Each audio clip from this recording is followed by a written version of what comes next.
আসসালামু আলাইকুম রহমতুল্লাহি অবরকাতুহ। আপনাদেরকে একটা গল্প শোনাবো এবং সেই গল্প থেকে আমাদের শিক্ষা কি সেটা আমরা জানার চেষ্টা করব। সেটা হচ্ছে অনেক বহু পুরাতন একটি কথা। একজন বিচারক নাসির উদ্দিনের একটি কথা আপনাদেরকে জানাবো। নাসির উদ্দিনের কাছে যিনি বাদী এবং বিবাদী অর্থাৎ অভিযোগকারী এবং যার বিরুদ্ধে অভিযোগ করা হচ্ছে এমন দুইজন ব্যক্তি নাসির উদ্দিনের কাছে গিয়েছে। যাওয়ার পরে যিনি অভিযোগ করছেন তিনি নাসির উদ্দিন সাহেবকে বলছেন, মানে বিচারককে বলছেন যে তার বিরুদ্ধে এই অভিযোগ, সে এটা করেছে, সে এই কারণে অপরাধী। তার এই ব্যাখ্যা বিশ্লেষণ শুনে নাসিরউদ্দিন বলছে যে আসলেও তোমার কথাই ঠিক। এরপরে যার বিরুদ্ধে অভিযোগ করা হলো তখন তার কথা শোনা হলো, তার যুক্তি খণ্ডন শোনা হলো। শোনার পরে নাসিরউদ্দিন বলছে, আসলে তো তোমার কথাই ঠিক, এই দুজনের কথাই ঠিক।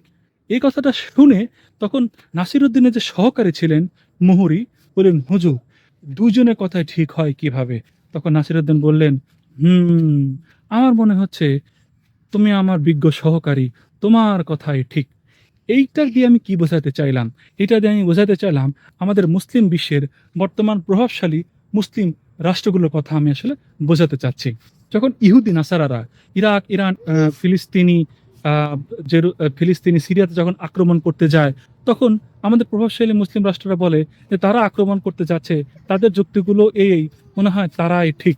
আবার যারা আক্রান্ত হচ্ছে ইরাক, ইরান, ফিলিস্তিনি, আফগানিস্তান, এরা যখন বলে আমাদেরকে কেন আক্রমণ করবেন, যখন এই সমস্ত আক্রান্তকারী দেশের ব্যাখ্যা বিশ্লেষণ শোনে তখন শক্তিশালী, অর্থনীতিতে শক্তিশালী মুসলিম রাষ্ট্রগুলো বলে যে আসলেই মনে হয় এদের কথাই ঠিক। আবার আমরা যখন তৃতীয় কোনো দেশ থেকে আমরা বলি যে যে এই আক্রমণগুলোর কারণে আসলে আপনারাই দায়ী, আপনারা বলেন এরাও ঠিক, আপনারা বলেন তারাও ঠিক, তখন তারা বোধহয় বলে যে তৃতীয় পক্ষের দেশ তোমরা, আসলে তোমাদের কথাই ঠিক। এই যে আমাদের প্রভাবশালী মুসলিম রাষ্ট্রগুলোর অবস্থা আমাদের সেই বিখ্যাত বিচারক নাসিরউদ্দিনের অবস্থার মতো। আমার এই গল্পটা যদি আপনাদের সামান্য ভালো লেগে থাকে তাহলে আপনাদেরকে অনুরোধ করব আমার সাথে কানেক্ট থাকুন। আমি এরকম সবসময় ভালো শিক্ষণীয় গল্প এবং ঘটনাগুলো আপনাদের সামনে শেয়ার করার চেষ্টা করব। আমার জন্য দোয়া করবেন, আপনাদের জন্য সুস্বাস্থ্যের জন্য দোয়া করি। আসসালামু আলাইকুম ওয়া রাহমাতুল্লাহ।